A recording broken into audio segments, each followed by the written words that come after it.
He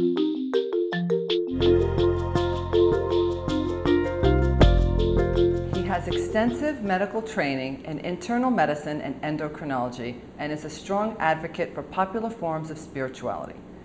Deepak has written over 80 books in the field, including 22 New York Times bestsellers.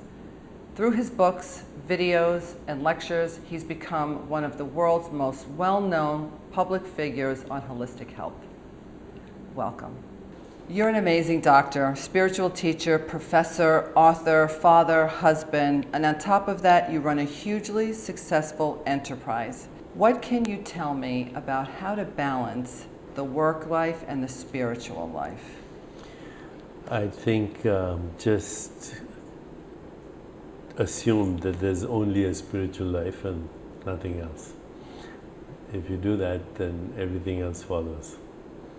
So come from your spirit at all times and forget about the work life.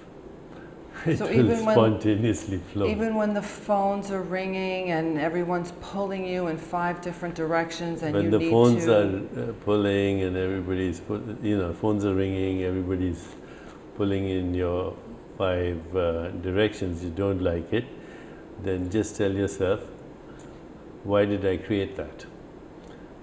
We create everything that happens to us, and then we say that's happening to us when in fact we make it happen.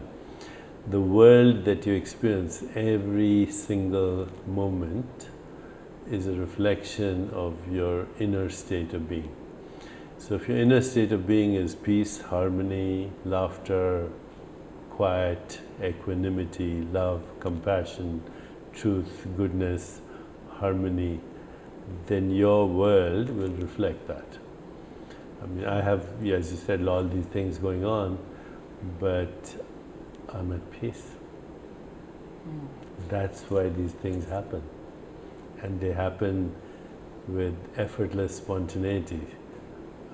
If you think you're working hard, if you don't have enough energy, if you're feeling stressed, and if you have resistance, if things are not happening as you wanted them to happen, then you're not connected to your source. So if you're having a bad day, then you're not connected to... Why did I make that happen? Just take 1000% responsibility to what is happening in your world. And if you don't like the reflection, then smashing the mirror is not going to help. Right, because in the end, you're still there.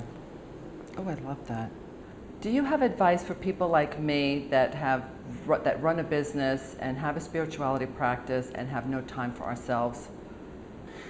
You must get good sleep.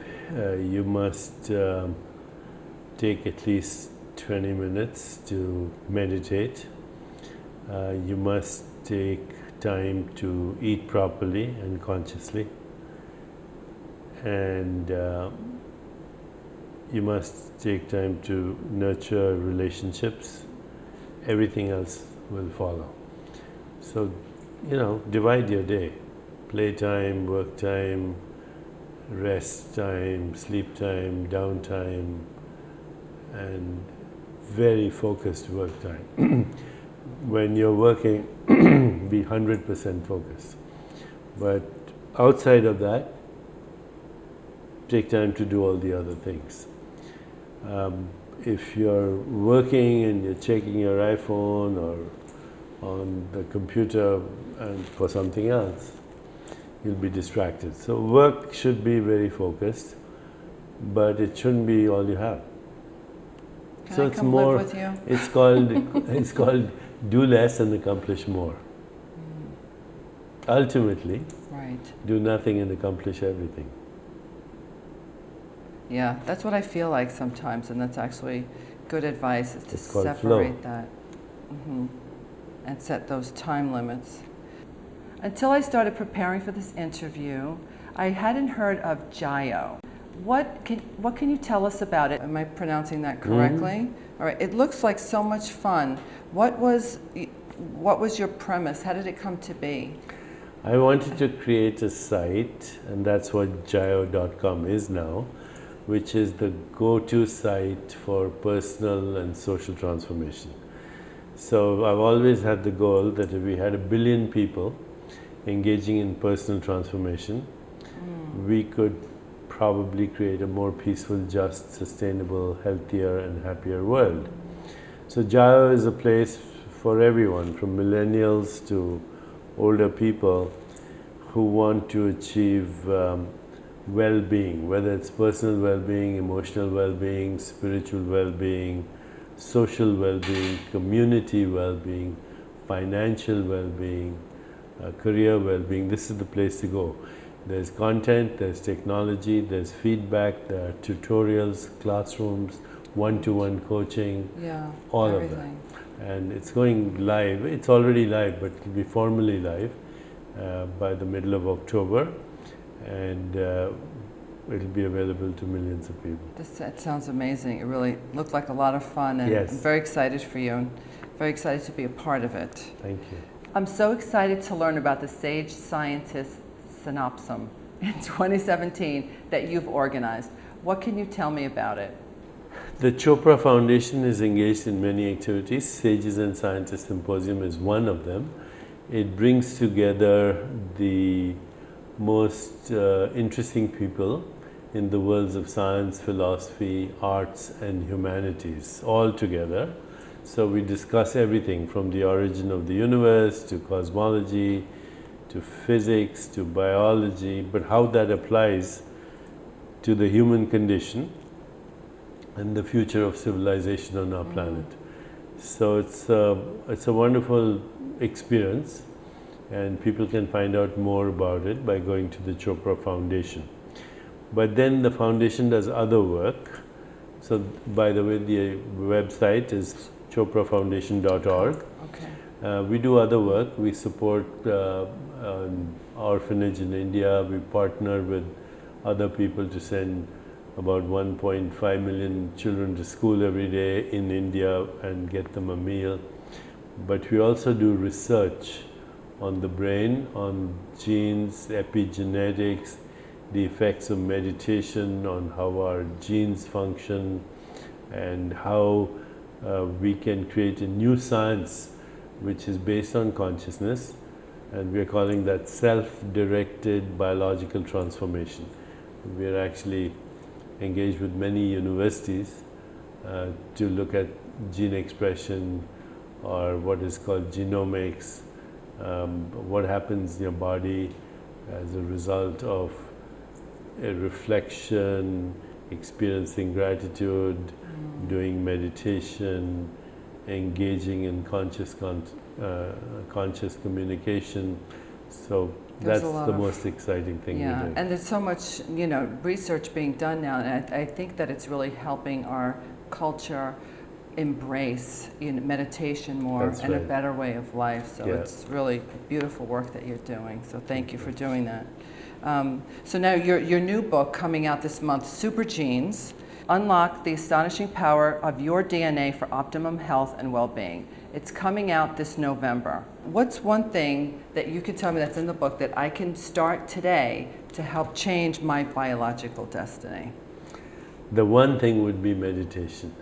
We have shown, along with other scientists, that just the daily practice of meditation increases the level of an enzyme called telomerase that regulates your biological age. So you can, just by doing that, change how you age at the level of your genetics. That's the one thing you can do, but there are many more things in the book. I do have a meditation practice. I do. I live by it. Very good. One of my favorite quotes of yours is, "Aging is simply learned behavior." I love that. We age in the way we learn from others. If people around you are aging in an accelerated way, then because, again, your relationships reflect your own state of consciousness, you will age the way they do. On the other hand, if you have examples of people who not only age in a way that could be called graceful but also glamorous, and people who can, in fact, reverse the biological markers of aging, as we show in the book, then you will learn to age in a different way. It's amazing. It's really, really amazing. And another interesting thing to see is how the Chopra Foundation combines consciousness with science and the synthesis of science and the soul, as you call it, right? Can you share any recent research breakthroughs or projects that you're working on now? The most important projects at the Chopra Foundation are on epigenetics, which is how the environment influences the expression of our genes. But also now we're looking at the microbiome, which is 90% of the cells in your body. And actually 150 times more DNA content comes in your body is from bacteria.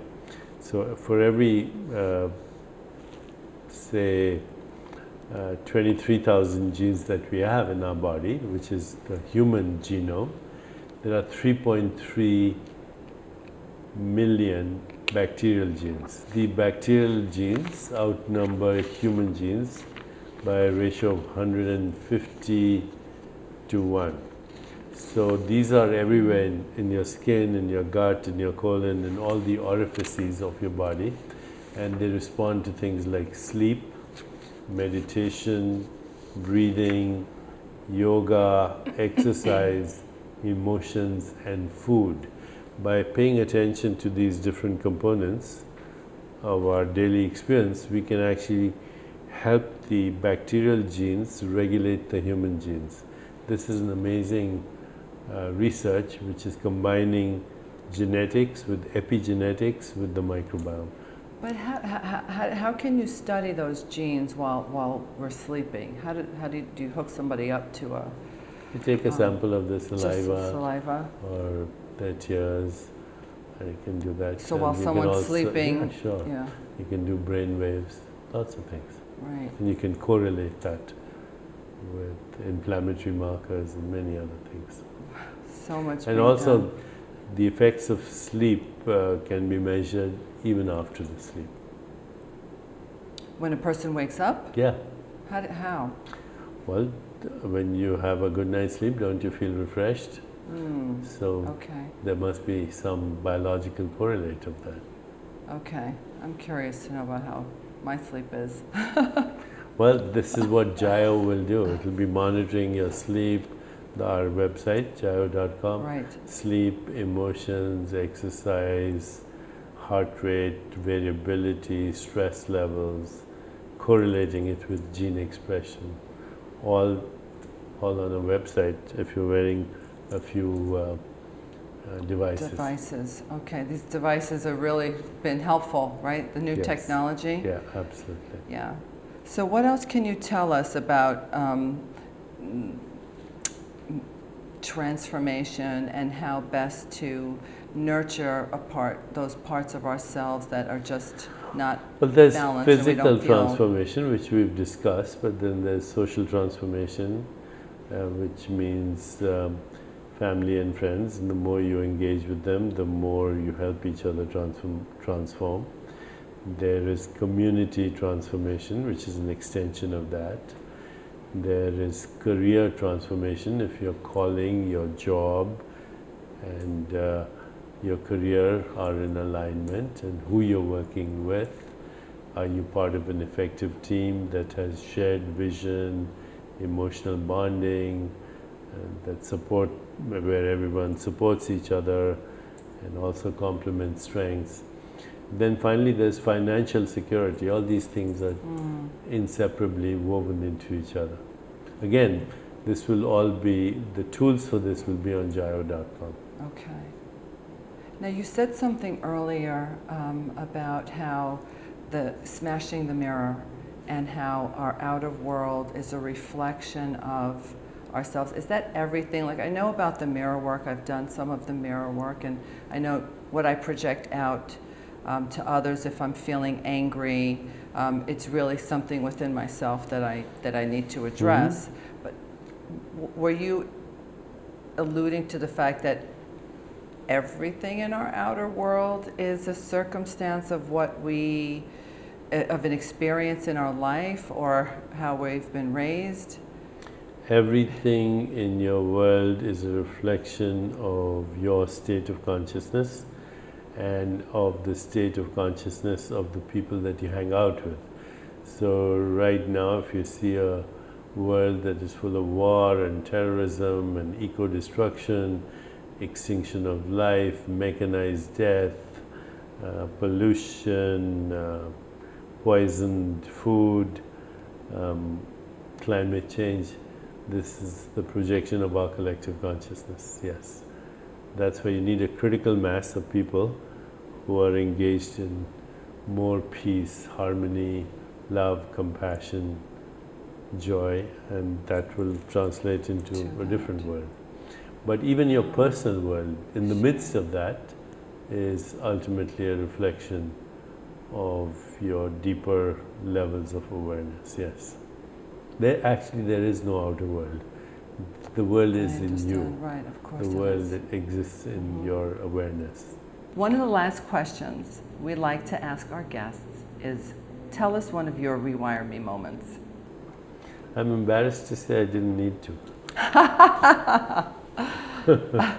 No, I had rewiring moments, many of them during my residency and my internship, because I was pretty stressed, taking care of a lot of stressful people, and I realized I couldn't help them if I didn't take care of myself. But that was in another incarnation. Mm-hmm.